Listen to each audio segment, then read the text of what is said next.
Kira-kira masih pada semangat gak nih buat kegiatan cara MPLS ini? Kenalin, aku Akila Rahma Mutiara Asari dari Universitas Veteran Bangun Nusantara Sukoharjo. Kali ini aku diundang nih oleh kepala sekolah kalian untuk mengisi kegiatan MPLS ini. Nah, di sini aku akan memberitahu tentang matematika dan kehidupan.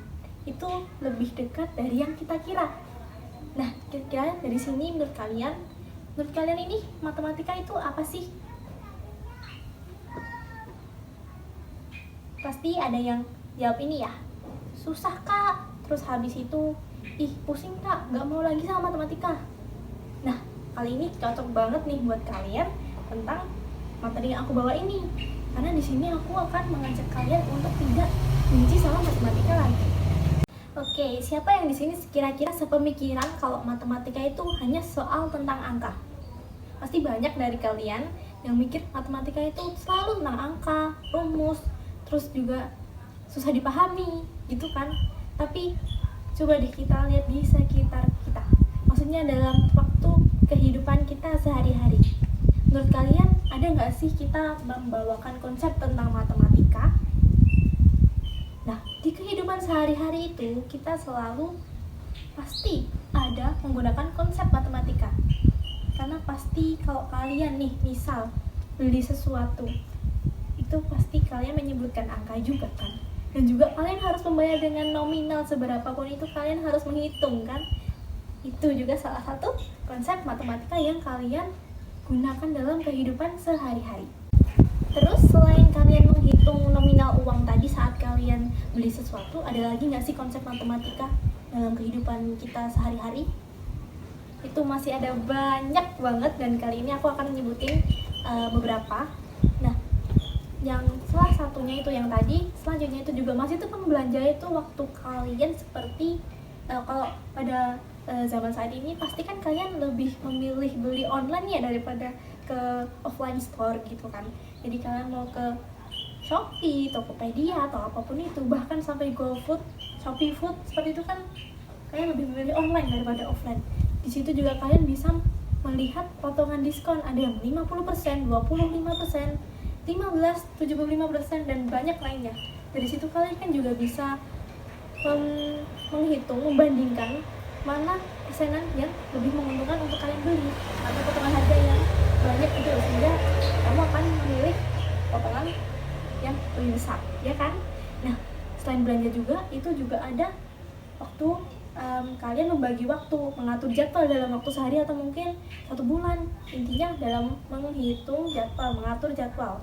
Jadi kayak contoh nih, misal hari Minggu gitu kalian bosen mau ngapain, akhirnya kalian ujung-ujungnya scroll TikTok gitu. Habis scroll TikTok terus punya plan gitu kan, plan buat makan siang jam segini, habis itu mau scroll TikTok lagi, habis itu mau tidur siang, habis itu mau ngapain lagi. Itu juga konsep matematika. Selain itu juga kalau kalian tahu media sosial seperti Instagram, TikTok, itu kan pasti ada statistik datanya, seperti followers yang menambah, itu juga ada data statistiknya, begitu juga yang mereka like gitu. Itu juga kalian bisa dilihat di data media sosial kalian. Itu kalian termasuk menggunakan konsep matematika. Terutama pada saat penjurusan di SMA ini kan, pasti kan ada di kelas 11 ya kalau tidak salah. Di kelas 11 itu kalian kan sudah mulai penjurusan seperti IPA, IPS, dan bahasa. Asal kalian tahu, itu di IPA, IPS maupun bahasa semuanya ada matematika gitu. Jadi kalian harus punya mindset terlebih dahulu untuk tidak membenci matematika gitu loh. Karena matematika itu sebenarnya tidak mudah, asalkan kita harus tetap semangat gitu loh. Jadi kalau di IPA itu pasti ada kimia, fisika, biologi, itu pasti semua berhubungan dengan matematika. Begitu juga dengan IPS, ekonomi, geografi. Terus juga kalau bahasa itu pasti ada penelitian kuantitatif, itu juga menggunakan matematika. Jadi matematika itu secara tidak sadar kalian gunakan walaupun kalian tidak suka. Nah, terutama buat orang yang suka banget sama uang. Siapa sih di sini yang nggak suka sama uang? Pasti semuanya suka sama uang kan, karena tidak ada di dunia ini yang gratis gitu.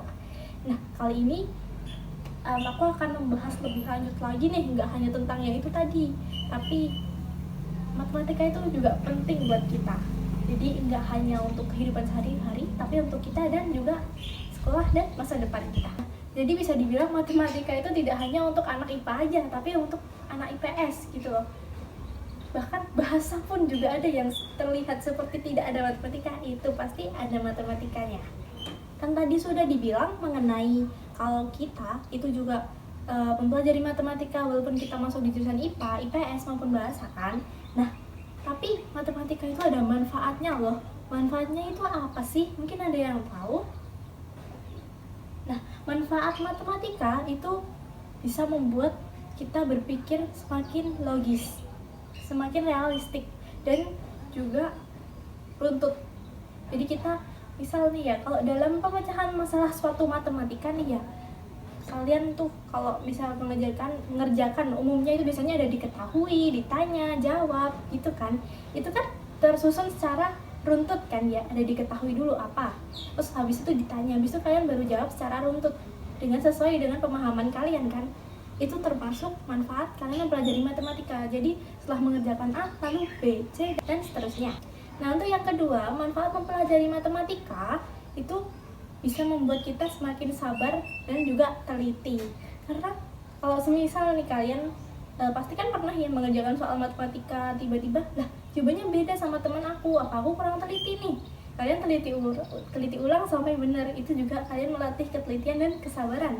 Terus manfaat yang ketiga itu kita bisa menyelesaikan masalah secara runtut, seperti yang di manfaat di awal tadi. Jadi matematika itu tidak hanya mempelajari hal yang ada di kelas, tapi itu juga bermanfaat untuk kita sendiri, bahkan kegiatan kita sehari-hari, bahkan untuk kalian yang mungkin akan mengikuti organisasi, karena kan pasti di SMA ini ada yang namanya ekstrakurikuler, itu pasti akan sangat membantu kalian untuk memecahkan masalah di dalam suatu organisasi kalian. Untuk yang keempat ini, manfaat mempelajari matematika itu juga bisa menjadi bekal masa depan kalian. Kenapa sih kok bisa masa depan kalian? Nah, karena kan tadi dari manfaat yang aku sebutin sebelumnya nih ya, itu sangat amat membantu kalian untuk melanjutkan kehidupan kalian di masa depan. Jadi kayak kalian berpikir logis, realistis, terus habis itu runtut, sabar, itu pasti akan ada dampak baik yang akan kalian dapatkan untuk masa depan kalian. Kembali lagi ke tujuan dari materi yang saya sampaikan ini, yaitu membuat kalian tidak membenci matematika. Itu kalian harus memiliki mindset, itu sangat penting, mindset yang positif. Jadi kalau misal ada yang bertanya, nanti kalau misal gurunya gak enak gimana, gak enak cara ngajarnya atau bikin marah atau apa, mungkin kalian boleh gak suka ya sama gurunya, tapi asalkan jangan sampai kalian menolak ilmunya, karena ilmu itu penting buat kalian semua, terutama buat kalian yang masih ini dalam tahap MBLS, terus nanti juga masih mempelajari matematika di sekolah kalian, mungkin dalam waktu pembelajaran ke depannya. Dan karena ilmu itu tidak hanya milik guru, tetapi untuk kita semua yang ingin belajar.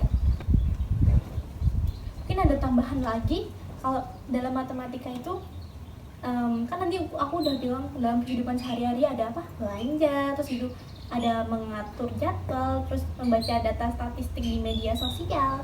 Dan itu pasti ini yang cowok-cowok kebanyakan pasti banyak yang suka nge-game gitu kan. Nah, bahkan game itu dipengaruhi oleh pemikiran logis kalian atau mungkin dari si matematika tersebut. Jadi kalian bisa teliti, bisa fokus. Gitu juga nanti kalau kalian nanti main game, wah nanti kalau di kesini nanti musuh sana nyerang nggak ya gitu. Jadi itu kalian bisa memikirkan konsep matematika di situ. Dan itu ada materi sendiri yang namanya peluang. Nah, kalau kalian ini kepo sama materi tentang itu, jangan sampai kalian membenci matematika. Kalian harus lebih kepo sama tentang matematika, bahwa matematika itu tidak sesulit itu kalau kalian mau berusaha. Intinya matematika itu bukanlah cuma soal di nilai ujian kalian maupun hanya di lembar kalian aja, tapi tentang bagaimana kita menghadapi masalah di kehidupan kita. Kalau kalian bisa cara ubah pandang tentang matematika yang aku bilang sebelumnya, kalian nggak hanya lebih mudah belajar, tapi juga lebih menghadapi masa depan lebih siap gitu. Jadi ingat ya teman-teman, matematika itu bukan tentang siapa yang jago, tapi siapa yang pantang menyerah dan terus mencoba. Dan terima kasih kepada kalian semua para siswa-siswi yang cantik dan ganteng ini untuk memperhatikan apa yang saya bicarakan. Dan juga terima kasih kepada Bapak Kepala Sekolah SMA Negeri 2 Konoha yang telah mengundang saya untuk mengisi acara MPLS ini. Semoga apa yang aku sampaikan di sini bisa bermanfaat untuk kalian semua dan menambah wawasan untuk kalian semua. Dan satu kali lagi pesan dari saya, jangan membenci matematika, oke? Dan mohon maaf apabila saya ada banyak salah kata atau mungkin yang membuat kalian kurang paham. Mungkin bisa hubungi saya di nomor WA saya di 08xxxx atau di Instagram saya kill_flx. Aku terbuka untuk kalian semua jika kalian ingin tanya jawab dengan saya. Jadi see you next time ya teman-teman semuanya. Bye bye, tetap semangat. Terima kasih.